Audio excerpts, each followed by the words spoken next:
محمد کا در چھوڑ کر جانے والو، ہوا نہ گزارا تو پھر کیا کرو گے؟ ہمیں نہ چلو تم خدا ہی کو مانو، خدا اگر نہ مانا تو پھر کیا کرو گے؟ آئیے ہم سنتے ہیں، صحیح بخاری شریف کے الفاظ ہیں، حضرت انس بن مالک رضی اللہ عنہ آپ حدیث پاک کے راوی ہیں، فرماتے ہیں کہ قبیلہ بنو نجار کے ایک شخص نصرانی تھا، اس نے اسلام قبول کیا، تو اس نے اسلام لانے کے بعد سورہ بقرہ اور سورہ آل عمران پڑھ لی، اور وہ بندہ حضور نبی پاک صلی اللہ تعالیٰ علیہ وسلم کا کاتب وحی مقرر ہو گیا، اس نے وحی لکھنا شروع کر دی، تو وقت بدلا، وہ مرتد ہو گیا اور دوبارہ اپنے دین نصرانی دین میں چلا گیا۔ تو معاذ اللہ اس نے جا کر بات کہی کہ جو کچھ میں نے لکھ کر دیا ہے وہی علم حضور علیہ السلام کے پاس ہے، تو پھر اللہ جل شانہ نے اس کو موت دی، وہ ہلاک ہو گیا،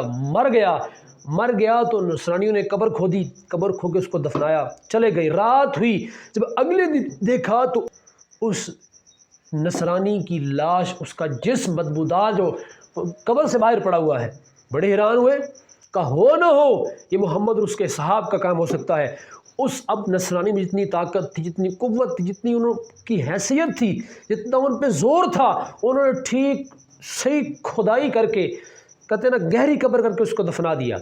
اب دوسرے دن پھر آئے تو کیا دیکھا، اس کی قبر پھٹی ہوئی ہے اور وہ نصرانی کی لاش، اس کا جسم باہر پڑا ہے، تو وہ سمجھ گئے ہو نہ ہو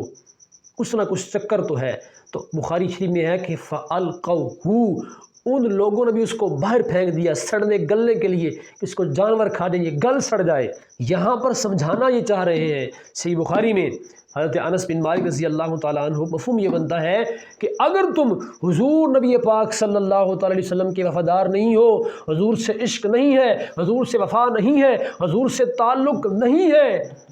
تو قبر بھی تمہارے جسم کو قبول نہیں کرے گی۔ اگر تم چاہتے ہو کہ قبر میں تمہارا جسم بھی سلامت رہے اور تمہارا حساب بھی اچھا ہو اور قبر بھی اچھی گزرے حشر کے میدان تک،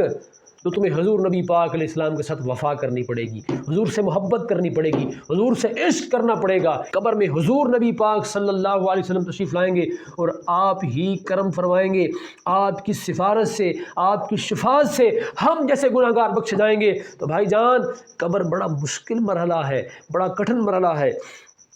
تو ہمیں سبق یہ ملتا ہے جہاں بھی ہوں حضور سرور کائنات صلی اللہ علیہ وسلم کے ساتھ وفا کا دامن ضرور وابستہ رکھنا ہے۔ اس مرتد نے، اس ظالم نے اپنے اوپر ظلم کیا، اللہ نے اس کو اسلام کا شرف بخشا تھا، وہ مسلمان ہو گیا تھا، لیکن اس نے پھر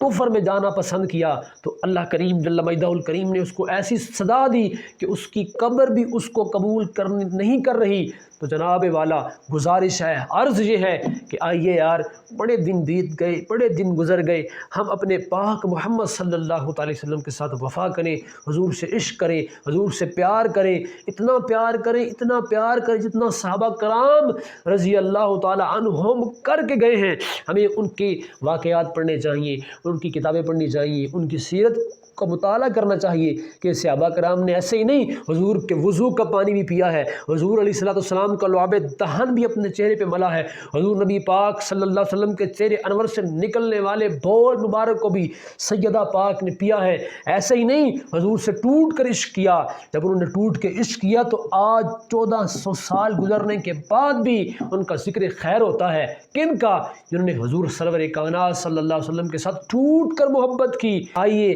کچھ چند سال پہلے چلتے ہیں، بلکہ چند سال بھی کیا، تھوڑا عرصہ پہلے چلتے ہیں، حضور